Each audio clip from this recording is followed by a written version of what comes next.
ကဲကိုခေတ်လူငယ်တွေမမြင်ဘူးရင်ကြည်ဗျာအခုခေတ်ဆိုရင်တော့2019 20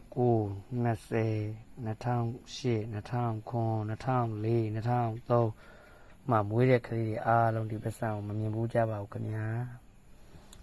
ဒီပတ်စံဆိုရင်ကျွန်တော်တို့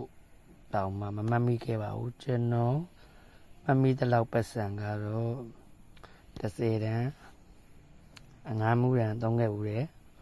ဒီ20တန်းကတော့တော်တော်ကြီးပါပြီဒီ20တန်းဆိုကျွန်တော်တို့အသက်က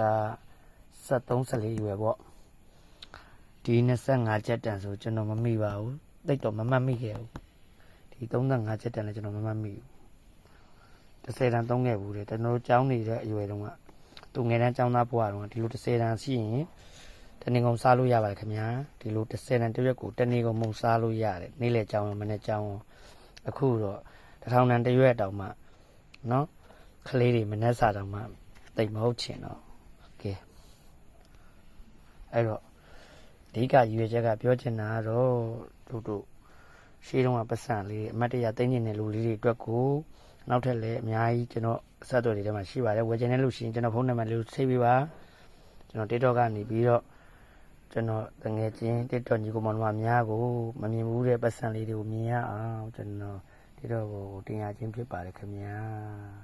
ကဲနောင်သားကလေးလေးတွေအတွက်